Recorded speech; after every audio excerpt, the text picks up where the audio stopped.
Hello friends, welcome to EPG Pathshala. I am Dr. Paromita Chattaraj from the School of Law, KIT University. Today we will be discussing about the module, the prison system, historical perspectives and contemporary relevance. The learning objectives are to make the learners understand the evolution of imprisonment as a mode of punishment, to make the learners understand the origin and development of the prison system from the ancient to the modern times, to acquaint the learners with the different types of prison systems, to acquaint the learners with the contemporary relevance of prison system. To introduce today's topic, punishment has been a response to wrongs committed by any person from time immemorial. However, there are various rationales to justify such infliction of punishment. According to Jeremy Bentham, all punishments is mischief, all punishment is in itself evil. Since causing of deliberate pain is wrongful, does this make punishment wrong? There are two lines of thoughts here. One believing that inflicting pain as punishment is fundamentally different from inflicting pain on innocence and therefore is not inherently wrong. Secondly, that punishment is a wrong that can be justified only if it results in a greater good. Those who hold the first view do not feel it necessary to justify punishment, beyond the fact that the individual deserves it. This would be considered a retributive approach. Whereas, the second view justifies punishment through the secondary rationales of deterrence, incapacitation or rehabilitation. This is the utilitarian approach. Punishment in society are as old as civilization itself. Though imprisonment as a mode of punishment per se was not always in use. There are two forms of prison, jowl or jail. The form jowl still commonly survives in England, whereas the term jail is in vogue in the American system. Jowl is derived from the Latin word joule, that means to seize. Prison as a place of detention have been there both inside and outside since a very long time. However, the idea of imprisonment in the prison system as we know it today is not the old an idea. Historical perspectives of the prison system as we discuss it, punishment targets one's possessions, one's body, one's psyche. Punishment throughout the ages have attacked the body, allowing different forms of corporal punishments including drawing and quartering, flaying, whipping, beheading, dismembering and number of means of torture or death, fines and dispossession of property also have been common throughout the history. Conley writes that fines were more common than physical torture during many times period. Execution was an economic as well as a corporate punishment because the person's estate was forfeited to the monarch. Economic and physical sanctions gradually have given way to imprisonment or lesser deprivations of liberty like probation and parole. As early as the end of 14th century, the purpose of imprisonment changed from custody until physical punishment was inflicted to custody as punishment itself. An increasing number of laws emerged with precisely defined prison sentences. The church also used imprisonment as a punishment for clerics. It came to be realized that the process of imprisonment involving in the isolation from family and community under not so pleasant conditions could itself as a convenient mode of punishment to replace corporeal punishment. Although prisons in shape of dungeons had existed from time immemorial in all the old civilizations of the world, it was only in the middle of the 19th century that imprisonment became the main form of punishment. Cantor observed, imprisonment is the modern major method of disposing serious offenders. It is difficult to imagine surrendering this method. it was just as difficult to surrender the practice of torture in the Middle Ages or public execution for every felony in England. A brief sketch of the methods of punishment in the past will show how firmly different ages clung to those current practices which to us today appear barbaric. Let us first come to Europe. In England, in 1166, King Henry II issued the Essays of Clarendon, which ordered his sheriffs to build the jail in each county. Jails held debtors and felons awaiting trial. In 1556, the first house of correction or workhouse was established at Bridewell, and in 1906, James I made such houses of correction, popularly referred to as Bridewells, obligatory in every English county. These facilities held people who were sent to prison for a very short sentence. Alongside this, the workhouses enshrined the principle of less eligibility and was intimately linked to the birth of the prison. However, by the 18th century, workhouses or bridewells had lost their original purpose, because judges increasingly resorted to corporeal punishments or transportation to the colonies for vagrants. The sheriffs and magistrates of the English counties did not assume any direct responsibility for maintenance of jails or for treatment of occupants. This was turned over to the private keeper as a concession. The keepers were not paid any salary, and their income came from fees extracted from the prisoners or their friends and relatives. The fee system continued in England for several centuries. The 16th century Protestants' impulse to banish idleness and beggary provided a second precursor to the penitentiary in the Amsterdam Rasp House and Skin House, founded in 1596 and 1597 respectively. Through these workhouses, the magistrates sought to establish houses of discipline where inmates could be put to work in order to learn industrious habits. Amsterdam provided a model of European house of correction where a new class of deviants and convicts sentenced to forced public labours. In practice, these states workshops were used not as reformatories, but used as places where a diverse population of unfortunate ingredients was coerced with hard labour. But neither the English bridewell nor the continental workhouses served the purpose of penitentiary. The two institutions that influenced the prison system in America and England are firstly the Hospice of San Michel, which was the reformatory for the boys established in Rome by Pope Clement the 11th in 1703. Secondly, the Maison de Force, a house of correction opened by Jean-Jacques Philippe Villon in Ghent, Belgium in 1773. The Rome Reformatory has been accepted by some leading authorities as the first modern prison.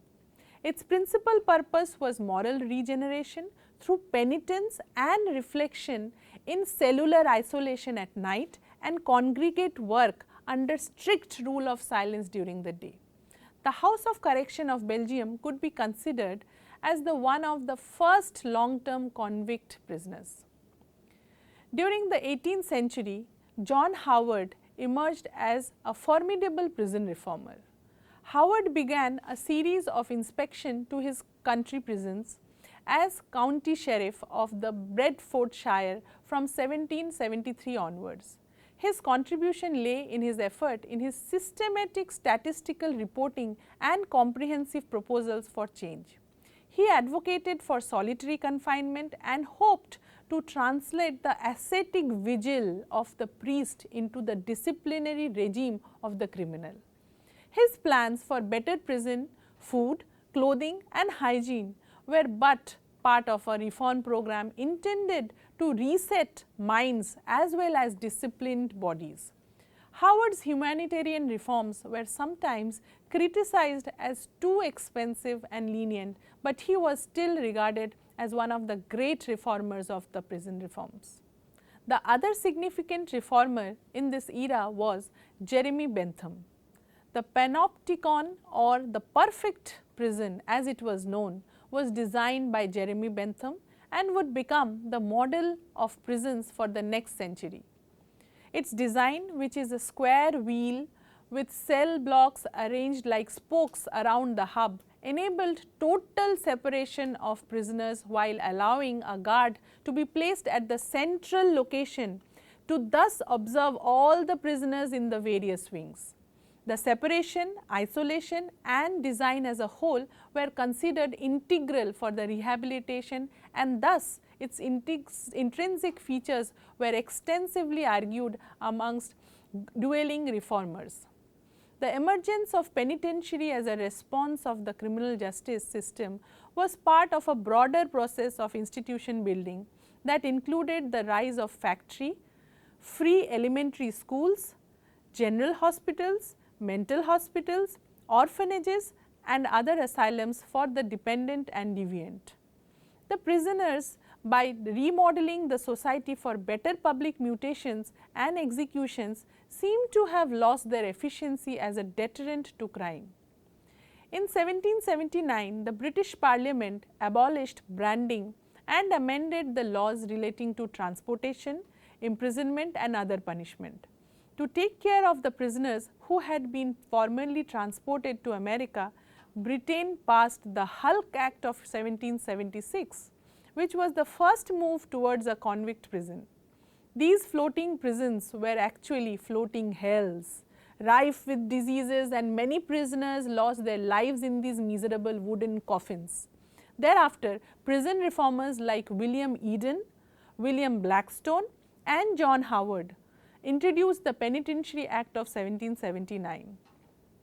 These reforms have been introduced in response to end of transportation to USA, and when transportation to Australia started, the reform movement lost some momentum.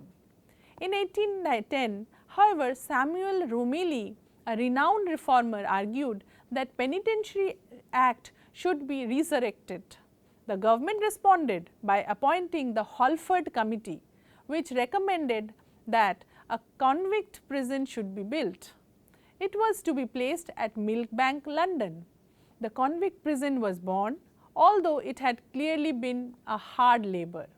In 1842, Her Majesty's Prison, Pentonville, was opened. It held 520 prisoners in separate cells and became the new model prison of the Victorian era. Its regime was based on solitude, hard labour, religious indoctrination and surveillance. In 1865, the Prison Act finally ended the official difference between jails and houses of correction, renaming the local prisons, and in 1877, the Prison Act gave the Home Office the control of prison system. Following this period, the modern period was to become the ultimate sanction of the state. Now going to the American prison system. In 1786, America began to examine its own prison system, and during this time, the first prison reform societies started to form. The Quaker group, called the Philadelphia Society for Alleviating the Miseries of Public Prisons, worked in 1780s and 90s to replace corporal punishment with the use of imprisonment to treat criminals for their wrongdoings.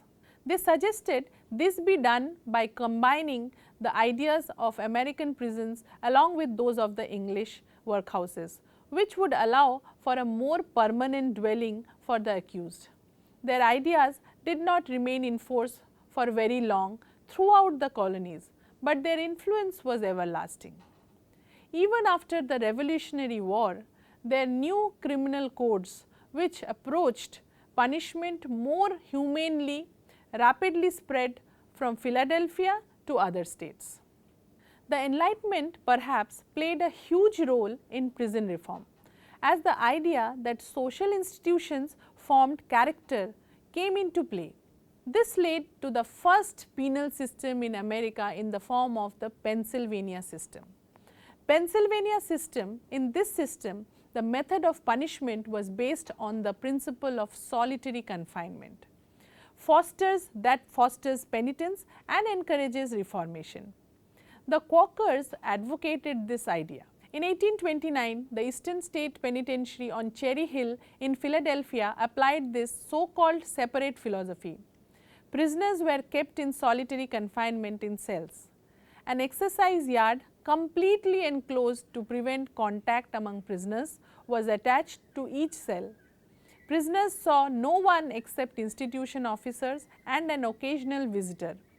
Solitary penitence, however, was soon modified to include the performance of work such as shoemaking or weaving. The Pennsylvania system spread until it predominated in European prisons. Critics in the United States argued that it was too costly and had deleterious effects on the minds of the prisoners. The Pennsylvania system was superseded in the United States by the Auburn system. Now, to highlight the Auburn system, this was the penal methods of the 19th century in which persons worked during the day and were kept in solitary confinement at night, with enforced silence at all times. The silence system evolved during the 1820s at the Auburn prison in Auburn, New York, as an alternative to the modification of the Pennsylvania system of solitary confinement, which it gradually replaced in the United States. Later innovations at Auburn were lockstep, marching in single line, placing the right hand on the shoulder of the man ahead and facing towards the guard, and the striped suit, 2-foot extensions of the walls between cells, and special seating arrangements at meals, all designed to secure strict silence. The Auburn and Pennsylvania systems were both based on a belief that criminal habits were learned and reinforced by other criminals. Auburn became known as congregate system, while Pennsylvania became known as separate system, as it espoused silence and separateness of prisoners at all times. While the two systems differed primarily regarding the time spent in solitary confinement, they maintained numerous similarities. They both strove to maintain discipline by enforcing stringent rules which revolved around mandatory labor, silence and discipline. In 1821, prison administrators at Auburn designed an experiment to test the efficacy of the Pennsylvania system.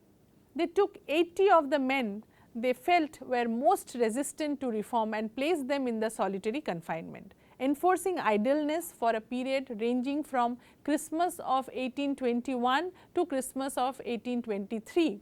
While the design was criticized as certain as facets did not accurately match that of the Pennsylvania system, the results were however conclusive. Most of the men became mentally or physically sick, leading to the early termination of the experiment. The South adopted a punishment philosophy based on impending economic needs. Their system was based not on philanthropic ideas, but on the idea that possession of a convict's person is an opportunity for the state to make money. This philosophy took the form of the convict lease system, which served as a slavery model for rebuilding a war-ravaged economy and infrastructure. In the leasing system, inmates were sent anywhere in the United States that demanded labor. The voice of dissent and outrage regarding the system began to grow, as did the levels of crime. Various reporting agencies and commissions began to report that the system was actually increasing recidivism rates. Now coming to India. First, let us discuss about the ancient Indian system. The early prisons were only places of detention where an offender was detained until trial and judgment and the execution of the latter.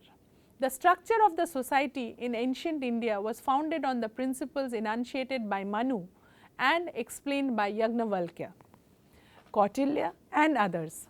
Among various types of corporal punishments, branding, hanging, mutilation and death, the imprisonment was the mildest kind of penalty known prominently in ancient penology.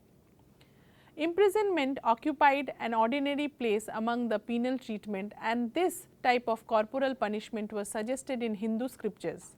The evildoer was put into prison to segregate him from the society. These prisons were totally dark, dense, cool and damp, unlighted and unwarmed. There was not proper arrangement for sanitation and no means of facility for human dwelling. Now coming to the medieval India, imprisonment was not resorted again here as a form of punishment in case of ordinary criminals. It was used mostly as a means of detention only. There were fortresses situated in different parts of the country in which the criminals were detained pending trial and judgment. There used to be 3 noble prisons or castles in Mughal India, one at Gwalior, second one at Ranthambore and the last one at Rohtas. Orders for the prisoners' release were issued on special occasions, like on the occasion of celebration of recovery from illness of a favorite prince or princess or begum or Shah Jahan, and like for example, Shah Jahan ordered the release of prisoners in 1638 AD. Some rooms in the forts popularly known as Bandi Khanas or Adab Khanas were reserved for prisoners, and culprits who had committed serious crimes were sent to such from different places. Let us now discuss about the modern prison. In the modern Indian system, the prison system as it operates today in our country is a legacy of the British rule. It was an ingenious creation of the colonial rulers over our ingenious penal system, which with the prime motive of making imprisonment a terror to wrongdoers. In 1784, the British Parliament empowered the East India Company to rule India, and since then some attempts were made to introduce reforms in the administration of law and justice. At that time, there were 143 civil jails, 75 criminal jails and 68 mixed jails. In fact, these jails were extension of Mughal rule which were managed by the personnel of the East India Company in their efforts to maintain peace and establishment of their trade. In 1835, Lord Macaulay drew the attention of the Legislative Council of India to the deplorable conditions of the Indian jails and proposed to appoint a committee for the purpose of collecting information as to the state of Indian prisons and of preparing an improved plan of prison discipline and to suggest such reforms as may make the place a model for other prisons. The council accepted Macaulay's proposals and appointed the Prison Discipline Committee with Honorable H. Shakespeare as president and Lord Macaulay as one of the members. The report of the committee came out in 1838. The inquiry committee was a landmark in the history of penal administration in India. Prisons were given different treatment, the nature and character of the institution assumed a changed meaning, though it was punitive basically. The committee directed for the first time the attention of English rulers of India to various vices of the administration of Indian jails. It criticized the corruption of subordinate establishment, the laxity of discipline and the system of employing prisoners in extramural labour of public roads. In pursuance of the recommendations of the committee, a central prison was constructed at Agra in 1846. This was first central prison in India and was followed by the construction of central prisons in Bareilly and Allahabad in 1848, at Lahore in 1852, at Madras in 1857, at Bombay in 1864, at Alipur in 1864, at Banaras and Fatehgarh in 1864 and at Lucknow in 1867. In 1844, the first Inspector General of Prisons was appointed in the northwestern province on an experimental basis for 2 years and was extended further in 1850. The government of India made it a permanent post and suggested each province should appoint an Inspector General of Prisons. In 1870, the government of India passed the Prison Act. It laid down that there should be a superintendent, a medical officer, a jailer and a subordinate officer as the local government thinks necessary. It made also provision for the separation of prisoners of male and female, of children offenders from adults, of criminal from civil offenders under section 7 of the Prison Act of 1870. In 1877 and 1889, third and fourth inquiry committees were instituted. Based on the recommendations of the committees, the Prison Act of 1894 was finally passed. In 1919, the British government appointed a joint commission of officials to investigate the whole subject of jail management and to suggest improvement. The commission recommended the establishment of separate institutions like Brostall School for juvenile delinquents. The under trials were to be kept separate from the convicted and the adult convicts were to be classified as habitual and casuals. The committee report also took serious views on transportation of convicts to Andaman Islands and recommended for the discontinuation of the practice of solitary confinement. Quality of food to be improved and prisoners were to be provided with 2 sets of clothing. The commission underlined the idea of reform of inmates as ultimate objective of imprisonment and rehabilitation of prisoners as social necessity. Unfortunately, the prison reform movement received a sudden setback due to the constitutional changes brought about by the Government of India Act of 1919. The Act transferred the jail department from the control of Government of India to that of the provincial government. With the dawn of the independence, prison reform given increased attention. However, Indian leaders were ready with a blueprint for the industrial development of the country, but the jail reform could not escape their eyes as all of them passed their prime life in the jails. Prison administration is a state subject under the Constitution of India. The organization headed by the Inspector General of Prison consists of central prisons, sub-jails or district jails. Different states have adopted different patterns of jail administration. The central jails are intended for long-term prisoners who are convicted in courts. Now focusing on the contemporary relevance of prison system. In last few decades, prison population have increased tremendously, which create number of challenges before the prison administration, like security and safety in prison, hygiene issues, overcrowding, etc. The just deserts rationale and the retributive notion has taken a back seat in the prison system in most civilized jurisdiction.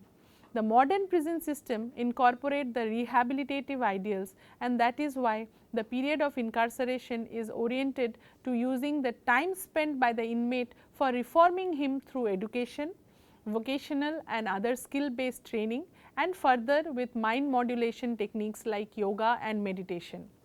Although the major challenge is proposed by the over prisonization that leads to overcrowding of prisoners, different response mechanism in the form of privatization of prisons and open prison system and other therapeutic correctional approaches like community service, etc. have come into being. Now let us discuss about open prison system.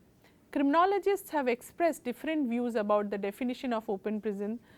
Some scholars have preferred to call these institutions as open air camps, open jail or parole camps. The United Nations Congress on Prevention of Crime and Treatment of Offenders held in Geneva in 1955, however, made an attempt to define an open prison as an open prison institution is characterized by the absence of material and physical precautions against escape such as walls, locks, bars and armed guards, etc., and by a system based on self-discipline and innate sense of responsibilities towards the group in which he lives. Open penal-correctional institutions, open prisons and open colonies for prisoners in the recent past have emerged as effective institutional reformatory and correctional measures. They in fact furnish a halfway home to their inmates for their smooth and effective social, psychological rehabilitation and reintegration into the social mainstream by providing maximum opportunity to their inmates to remold their attitudes and to bring positive changes in their behavioral patterns. These institutions, it is believed, make prisoners fit to lead a law-abiding and self-supporting life after their release. Let us now discuss about community service. Community service programs began in the United States with female traffic offenders in Alameda County, California in 1966, with local initiatives following in several countries throughout the United States. In the United Kingdom, Parliament enacted legislations in the early 1970s, giving the court specific powers to order community service as a sentencing sanction and not just a condition of probation. Community service grew as part of the probation scheme, and probation officers were delegated sole responsibility of securing support for and organizing community service programs. The emphasis of community service is not on punishment nor on rehabilitation, rather it is on accountability. It focuses not on offenders' needs, but their strengths, not on their lack of insight, but their capacity for responsibility, not on their vulnerability to social and psychological factors, but their capacity to choose. These differentiate a rehabilitative response from a restorative or community service response to crime. And punitive elements of community service orders may attend its imposition within a restorative system only as byproducts of the offender's commitment of time and effort. To summarize the discussion, in spite of the above, there are several maladies in the prison system in the country. It would not be appropriate to totally condemn the whole setup. Obviously, there are difficulties of manpower, fund, training and right kind of attitude to deal with socially handicapped inmates, but all these ill needs to be corrected with the joint effort of the government, the people and the staff manning prison institutions. Some prisons are an example of the best utilization of the resources available, and it is educative to see them. Rehabilitative ideals of punishment seeks to present such justification for imprisonment, whereby the seclusion for the sentence duration could be utilized to modulate the offender in such a manner that he could be granted re-entry into the society or community. Imprisonment serves a two-way purpose, the protecting the community and reforming the offenders. Of late, the idea that prison officials serve only to lock and unlock prisoners and to keep them secure is getting replaced by a more interactionist approach. They are being given the responsibility to actively engage with prisoners and participate in their rehabilitation, which in spite of criticism remains the ultimate goal of imprisonment. Thank you.